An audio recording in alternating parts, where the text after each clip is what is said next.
Knowledgeable TV के मुअज़्ज़ज़ सारिफ़ीन अस्सलामु अलैकुम।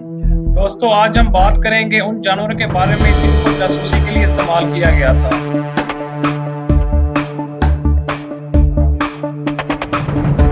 ईरानी लीडर के सलार हसन फिरोजाबादी ने एक अपने इंटरव्यू में कहा कि उन्होंने कुछ गैर मुबालिग से आए हुए अफराद को पकड़ा है जो काफी अरसे से ईरान के अंदर रह रहे थे और वहां पर जासूसी कर रहे थे।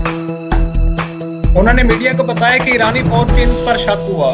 टाइम उनको अपनी तहवील में लिया गया और वहां पे तफ्तीश के बाद पता लगा इम्पोर्टेड छिपकली वहां से लेकर आए थे और ये छिपकलियां कोई आम छिपकली जैसी नहीं थी और इन छिपकलियों को एक एटम रेडिएशन के तौर पर ट्रेन किया गया था ताकि जो ईरान के पास असला और आइटम है उनका पता लगाया जा सके और उन पे इस तरह से अटैक किया जा सके। और तब से इन छिपकलियों को एटॉमिक लिजर्ड के नाम से जाना जाता है।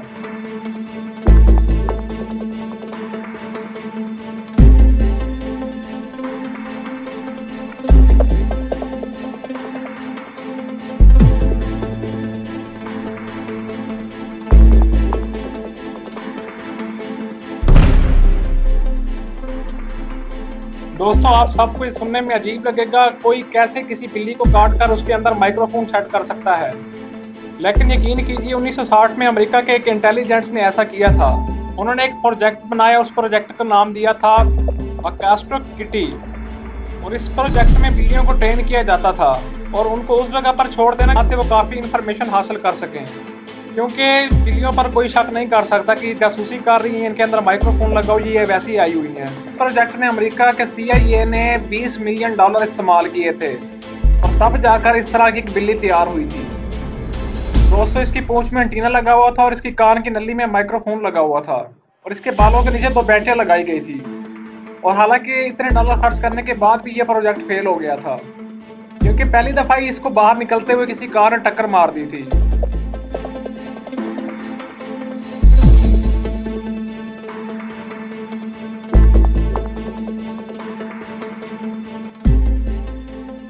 शार्क पानी में रहने वाले खून के प्यासे और कभी ना सोने वाले जानदार होते हैं। जानकर हैरानगी होगी, इसको जासूस और हथियारों के तौर पर भी इस्तेमाल किया जाता है। 2010 में मिस्र में शार्क के कई हमले रिकॉर्ड किए गए थे, जहाँ के लेफ्टिनेंट गवर्नर मोहम्मद अब्दुल फतेल ने बताया था कि ये हमले जान के भी किए जा सकते हैं। उनका ये मानना था कि ये गर्मियों को टूरिस्ट सीजन के बर्बाद करने के लिए काम किया जाता है और वो ये भी इजहार कर रहे थे कि इसराइल की खुफिया एजेंसी मोसाद की तरफ से ये हमले हुए हैं। दोस्तों, ये भी हो सकता है कि आपको ये बात बेबुनियाद और बेफजूल लग रही हो। अगर आप इसकी असल हकीकत में जाएं तो हकीकत बिल्कुल यही है जो मैं आपको बता रहा हूँ, क्योंकि इससे पहले भी इस इंटेलिजेंस मोसाद पर काफ़ी मुल्कों की तरफ से ये इल्ज़ाम लगते रहे हैं। इसलिए शार्क मछली को जासूसी के तौर पर इस्तेमाल करने की बात सच भी हो सकती है।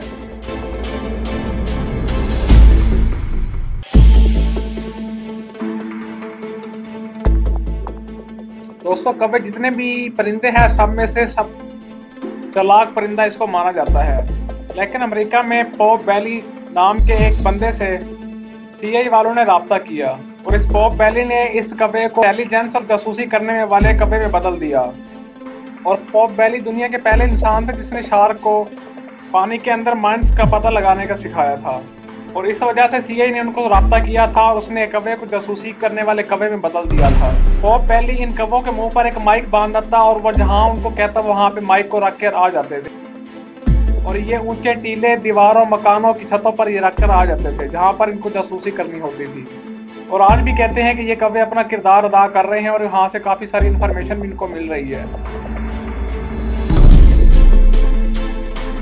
हम बात करेंगे कबूतर के बारे में। जाहिर तौर पर आपने देखा होगा, पैगाम पहुंचाने के लिए सबसे पहले कबूतर का इस्तेमाल किया गया था और कबूतर का इस्तेमाल काफ़ी अरसे से हुआ जा रहा है। यह पैगाम ले जाने और पैगाम ले आने के लिए बहुत मशहूर है, लेकिन 20वीं सदी के एक जर्मन आदमी ने कबूतर का रूट जानने के लिए इस पर एक कैमरा बांध दिया था। फर्स्ट वर्ल्ड वॉर के दौरान कबूतरों का इस तरह से इस्तेमाल किया गया था कि यहाँ से कबूतर के ऊपर कैमरा बांध देते थे और वहाँ से वो तस्वीरें लेकर आ जाते थे और इस तरह से वो जंग के लिए तैयारी कर लेते थे।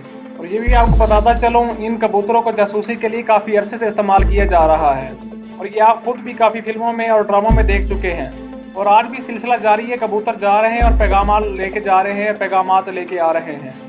दोस्तों, आज की अगर आपको वीडियो अच्छी लगी लाइक और शेयर जरूर करें। हमारे चैनल नॉलेजेबल टीवी को लाजमी सब्सक्राइब करें। तो मिलते हैं अगली वीडियो में।